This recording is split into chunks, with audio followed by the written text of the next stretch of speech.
Hey guys, welcome back to my channel. I know it has been like ridiculously long since I filmed and I've been wanting to get back into filming, so here I am. Today I'm going to be doing another installation of my Mascara Mondays series, which I know that I have skipped many Mondays since the last one. I'm going to be reviewing the Estee Lauder Sumptuous Infinite Mascara. This mascara retails for $27.50 on Estee Lauder's website. You can buy this at Estee Lauder counters across the nation or from their website. I actually picked this up at TJ Maxx for not nearly as much. I have the shade just plain black. The description according to Estee Lauder's website says, stretch lashes to limitless length, gravity-defying fibers take lashes far beyond tips, longer, fuller, infinitely daring. Stretchable fibers shape, plump, extend, 10-hour wear, flake-proof, smudge-proof. Stretch lashes beyond tips, long, lush, and limitless. Exclusive molded dual-acting brush has short bristles that add volume and an extending comb that styles, lengthens, fans out, and finishes lashes.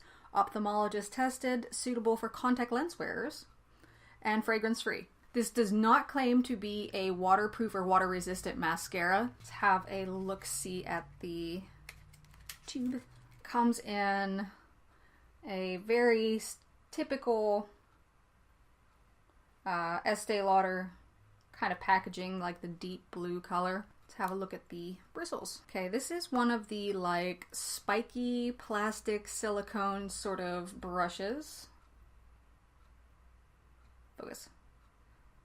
No bristles necessarily, just like spikes. The formula is very wet and glossy, but not real thin necessarily. I can see some of the fibers that the website was describing. Alright, I'm gonna go ahead and try this out. I'm gonna start by curling my lashes with my Kevin Aquan curler. I was curling my lashes the other day and my husband walked up to say something to me and he was like horrified by the idea of a lash curler. He just said it looked torturous, which I thought was kind of hilarious. Right, one set of lashes curled. Always wipe the end off, otherwise I'll have black dots on my inner corners. Okay, managed to give myself a black dot in the inner corner of my eye. Figures. Yeah, this is a very wet formula. This automatically failed the curl test. Like my lashes fell flat the moment the mascara hit it, so no bueno. Let's go ahead, do my other eye, and then we'll try re-curling it once it's dried. This does add some lengthening like right off the bat. I'm gonna try just like one thin coat and then I'll go back because I think I might have overdone it on the other one. See if it holds that way. It's not clumping, which is nice. So my little mini experiment on like just doing like a really quick light coat on my lashes right after curling them and letting it dry. And then going back to see if maybe I can, you know, build up some volume. Some limited success. It's still not holding a curl that much, but it's not falling stick straight like my other eye did. If you like this eyeshadow look, I actually put up a mini tutorial on this look on my Instagram. So if you want to jump over there, my Instagram is lipstick at breakfast. Let's try another layer.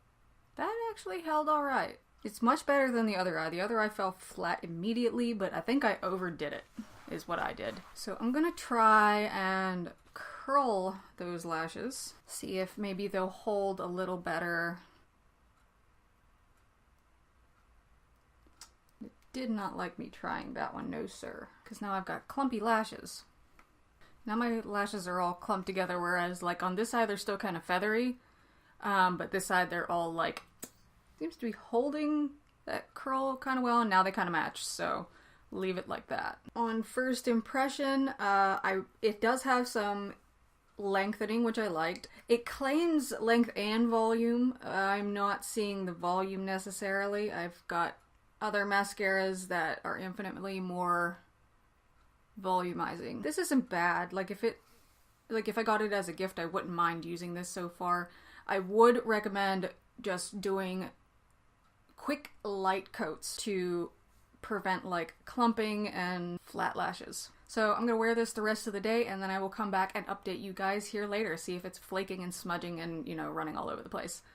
So I'll catch you guys in a little bit. Okay, so it is, what time is it? 7:43. This has been on for about 8-ish hours or so. Have a look. I haven't really looked all day because I haven't really done anything all day. I've been playing video games.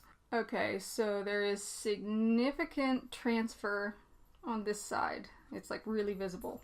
And there's a little bit on this side too. A little bit, definitely a ton right here. It looks like I got sucked in the eye. The curl didn't really maintain all that well either. It did better than this eye. This was the problem eye from earlier, but neither one really, there's nothing about this is wowing me. For almost $30, I would hope that I could get a better performance out of this mascara than I'm currently getting. Dud. So the Estee Lauder Sumptuous Infinite Daring Length and Volume Mascara. For nearly 30 smackers, I'd expect so much more from this, and it didn't deliver at all. I've got mascaras that are a fraction of this price that way outperform this one, so this is a no good, no bueno.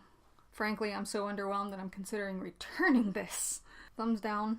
Alright, this wraps up the latest Mascara Monday. I hope you found this video enjoyable, informative, and at the very least somewhat entertaining. Before you leave, go ahead and hit the subscribe button just below this video to subscribe to my channel.